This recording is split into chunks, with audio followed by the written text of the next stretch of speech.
I want to talk about a new Netflix animation, 8 parts, each episode's 30 minutes long. It's called Seis Manos, or Six Hands. It is a exploitation style 1970s set kung fu action series based in Mexico. It also includes sort of blaxploitation elements in addition to the kung fu elements. The best way to think of it is, if you've ever seen Machete or Desperado, it's the kind of film that Robert Rodriguez would make, I suppose, if he was doing a cartoon. It leans heavily on those tropes and styles, to the point where it's even got film grain running through it and cigarette burns on the screen. It knows what it is. It's not there by any accident. It's an incredibly fun series if you like that kind of action. If you like kung fu, sort of old Chinese kung fu films, or 1970s kung fu films, if you like blaxploitation stuff, and if you like fun, mindless action just going on, then it's great. And if you like just ludicrous things, there's also supernatural elements to this as well. The main plot is that you've got a kung fu school with 3 siblings, run by a master. He teaches them good kung fu, and the little peaceful village that they live by is set upon by a local gangster voiced by Danny Trejo, who is using supernatural means to boost his and his guys' abilities. But he's got his mother trapped in a sort of sarcophagus that's magically sealed, and he starts off using her tears to sort of power up his men. Then he moves on to her blood. Then he moves on to just eating her flesh that he cuts from her from within the sarcophagus. And these people start to get more monstrous the sort of more they consume. So the more blood they drink or the more flesh they eat, they get more monstrous.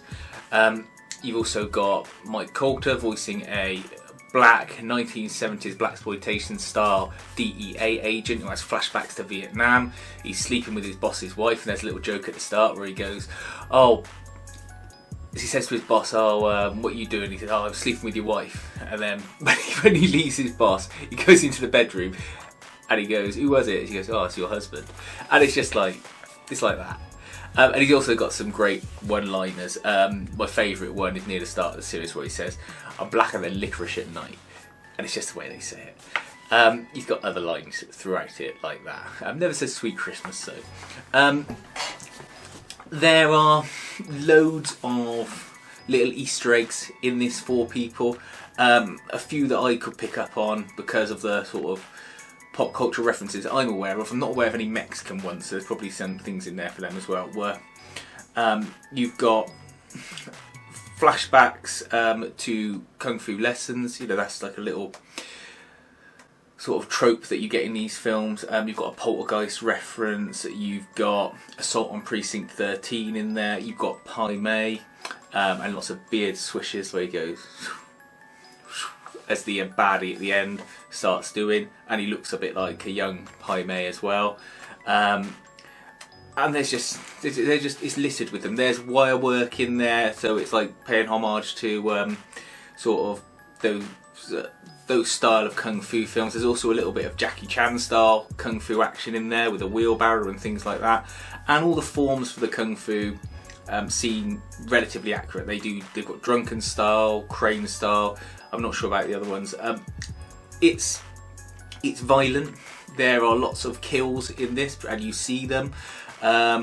They've got, sort of. I don't think they've got that any sort of sexual elements in it, but they've got murder, and they've got sort of violence towards children and women in it. So if you're sensitive to any of that, don't watch it. But otherwise, it is just a romp for 8 episodes that you can quite happily binge watch, because there's no real deep story in it. It is their master has been killed, their village is under attack, and these guys have got to sort it out. And they are all assisted by a policewoman who has inherited some supernatural witch-like skills from a local witch that dies as part of the series. I think it's really worth watching. I had a great time watching it, and it's almost like it unlocks the sort of stupid part of brain where you're just going cool, oh cool. And I thought that the kung fu fight in the last episode is really good. It goes on for a while and you don't feel bored during it, and all you're thinking is, wow, if this was in a film, this would be pretty cool. And I think if you're into that kind of stuff, you should 100% watch this and just binge your way through it. I woke up early this morning because I couldn't sleep, put it on, not knowing anything about it, watched the first 3 episodes, and then came back later today and finished it off. And I'm entirely happy that I did binge it because it flows nicely and it's just fun right up until the very end. And then because I was thinking, well, who made this? Was it Robert Rodriguez? It actually is his cousin was involved in it, so whether or not there's something in the Rodriguez family where they love making this kind of media, who knows, but you can definitely tell if you're a fan of those films that there's influences from that type of direction and that type of filmmaking in there.